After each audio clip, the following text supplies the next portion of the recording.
If there is evil in my home, expose it. That moment she said that, she heard something crash downstairs. She rushed to the kitchen. The pot had fallen and the soup had spilled onto the floor. And there at the center of the spill, something small and red glowed faintly, like burning coal. She blinked and it vanished. Her hands shook as she reached for a mop, but before she could clean it, a cold voice spoke behind her. "Madam, what are you doing up this late?" It was Nenye. Her face was calm, but her eyes reflected the lightning flashes outside, sharp and gleaming. "The pot fell," Choma said weakly. "Oh," Nenye replied, stepping closer. "Don't worry, I will take care of it." Something about her tone froze Choma's breath. She stepped back. "No, I will do it myself." Nenye smiled. "As you wish, ma." But as she turned away, Choma noticed her shadow on the wall. It didn't move with her body. It lingered, and for a split second, it grinned. The next morning, Choma's heart was heavy. She went to school to see Tochi's teacher, Mrs. Ife. Mrs. Ife was known for her gentle spirit and quiet power. She had seen things others ignored: dreams, visions, signs. When Choma entered her office, she looked up slowly and said, "You haven't been sleeping well." Choma gasped. "How did you know?" "The spirit shows me," Mrs. Ife replied. "Your home is being watched. Something feeds on your children's joy." Choma broke down in tears. "It is Nenye. I don't understand what she is doing. My husband, my children, they are no longer the same." Mrs. Ife closed her eyes. "It is deeper than you think. I will pray, but tonight, keep your children close.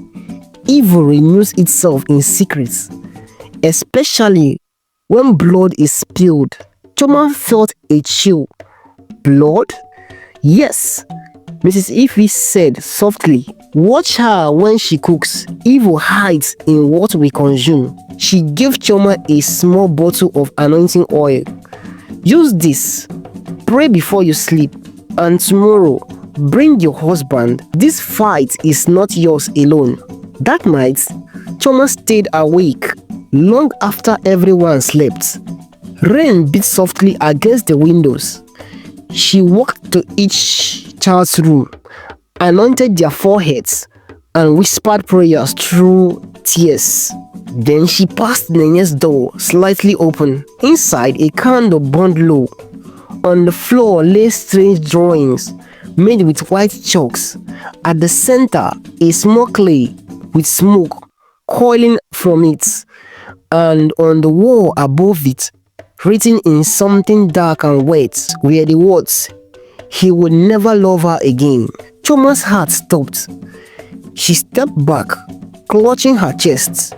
By morning, Choma could no longer pretend. She had seen enough. The chalk marks, the pots, the writing on the wall, they haunted her every breath. She decided to call Mrs. Ife. Her hands shook as she dialed the number. It rang twice before the calm motherly voice answered. "Choma, I have been waiting for your call." "Ma, it is true," Choma cried. "Everything you said. The maid, she is not ordinary." There was a pause on the other side. Then Mrs. Ife said, "I know. I prayed last night and I saw her shadow. It doesn't belong here. Bring your husband this evening. I have invited Pastor Emeka. We will seek the truth together." Choma hesitated. "He doesn't believe in these things anymore." "Then let him see for himself," Mrs. Ife said quietly. "The truth will open his eyes." That evening, Choma convinced Osun to follow her. "It is just a short visit," she said. He sighed. "Fine, but I won't stay long." When they arrived, Mrs. Ife was waiting with Pastor Emeka. A tall, quiet man with eyes that carried fire beneath calmness. "Good evening, everyone." "Good evening, sir," the pastor greeted. "You are welcome." Osondo nodded stiffly. "Good evening. My wife says you people want to pray." "Not just pray," Mrs. Ife said gently. "We want to understand." They sat in the same sitting room, lit by 2 candles. The air was thick, not just with smoke, but with expectations. Pastor Emeka began softly. "Father, reveal what has been hidden. Show us what the enemy has planted." As they prayed, Choma's chest tightened. Her heart pounded as if something inside her was resisting the words being spoken.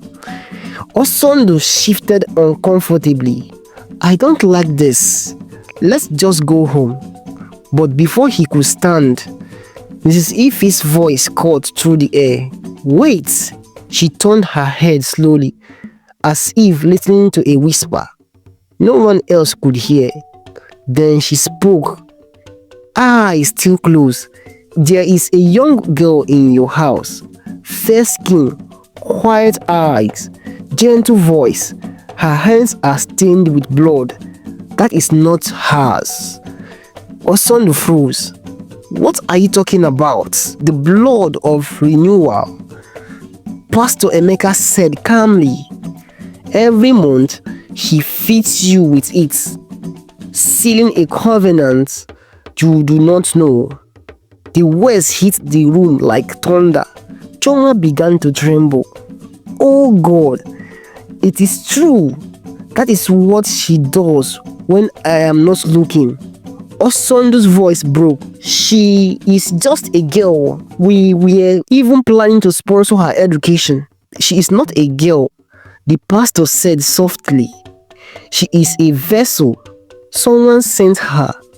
A woman whose pain became hatred." Mrs. Ife opened her eyes. "A name burns in the spirit, Ada. Does that name mean anything to you?" Osondo's face turned pale. He whispered, "Ada, my ex."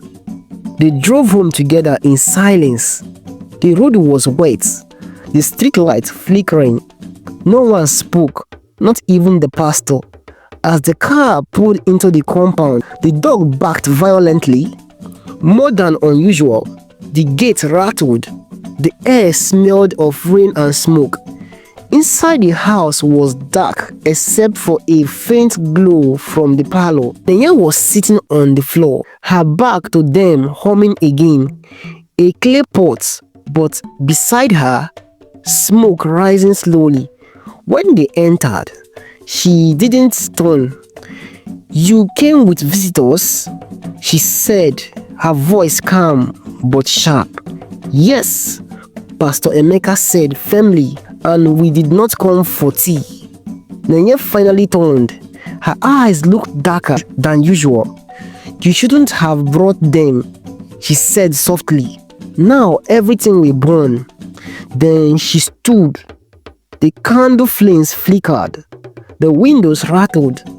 A sudden gust of wind swept through the room, scattering papers and knocking over a chair. Choma screamed. Osondo grabbed her arm. Pastor Emeka raising his hand. "In the name of Jesus." Nenye laughed. Not loud, but hollow, echoing. "You think you can stop me? You broke her heart. I only came to finish what he started." She looked straight at Osondo. "You remember Ada, don't you? You left her with promises and lies. You built a new life." The light burst with a pop. The room plunged into darkness. And in that darkness, her voice changed, deeper, layered, as if 2 people were speaking at once. "This home will never know peace. He will eat his shame." Before she could finish, Pastor Emeka shouted, "Every tongue speaking destruction be silenced." A sharp crack spilled the air. The thunder rolled, not from the sky, but from within the house itself. Nenye screamed, a sound that made even the walls tremble. The clay pot shattered, spilling dark liquid across the floor. Then silence. Smoke drifted through the room. Nenye lay on the ground, trembling, her eyes wide open but empty. The spell was broken, but something in the air still felt unfinished. For a long time, no one moved. The smoke coiled toward the ceiling, like tired spirits finding their way home. Nenye lay motionlessly, her breathing shallow but steady. Pastor Emeka stood over her, praying softly under his breath. Choma held her husband's hand, not out of affection, but fear. Osondo's face was pale, wet with sweat and guilt. "What have we done?" he whispered. "You have broken a chain," the pastor said quietly. "But breaking chains always leave scars." Choma knelt beside the girl. Nenye's eyes fluttered open, no longer dark, but very human. "Where am I?" he whispered. "Home," Choma said softly. "You are safe now." Nenye looked confused, then broke down crying. Her voice trembled. "I didn't want to do it. He made me. He said I would never be loved unless I obeyed her." The pastor placed a hand on her shoulder. "The spirit that burned you has been cast out, but the memory may linger. You must find your peace in truth." Nenye nodded weakly. Tears ran down her face. Real? Not the cold practices of manipulation, but the raw grief of a child who had been used. By dawn, she was asleep. Osondo sat in the chair, staring into nothing. Choma watched him silently. "You hid so much from me," he said finally. "I didn't know my past could walk through the door," he murmured. "I thought it was buried." "Nothing stays buried," he said. "It waits and then it sends a shadow." Her words hung heavy in the air, and in the silence, both knew the truth. Love can survive lies, but it never forgets them. 3 days passed. The house returned to quiet, but it was a haunted quiet, the kind that watches you from the corners. Nenye stayed in the guest room. Sometimes Choma would hear her crying softly at night. Sometimes she would see her standing in the compound, staring into the distance, whispering to no one. On the 4th morning, Nenye came to the parlor. She knelt before Osondo and Choma. "I have something to say," she began, voice trembling. "The woman who sent me, Ada, she found me in the market in Enugu. I was 14. My mother was dying and I needed help. She said she would care for me, but instead she taught me things, rituals, words that bend the night. She said I would be her daughter, her revenge." She looked down ashamed. "I thought I was helping her, but when I came here, when I saw you two and Tochi and the laughter in your home, I wanted it for myself, and that is when I started to hate what I had become." Choma's eyes filled with tears. She knelt beside the girl and took her hand. "It is over now. You are free." "Am I?" Nenye whispered. "Can someone like me ever be free?" The pastor's voice came from behind them, firm yet gentle. "Freedom is not about forgetting what you have done.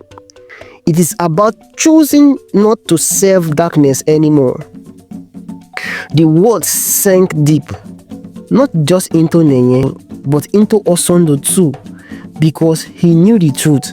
She was not the only one who had made wrong choices. That night, Osondo sat outside alone. The moon was full, silver, and watchful. He remembered Ada, her laughter, her eyes, her pain. "I am sorry," he whispered into the wind. "I should have ended things better. I should have been kinder."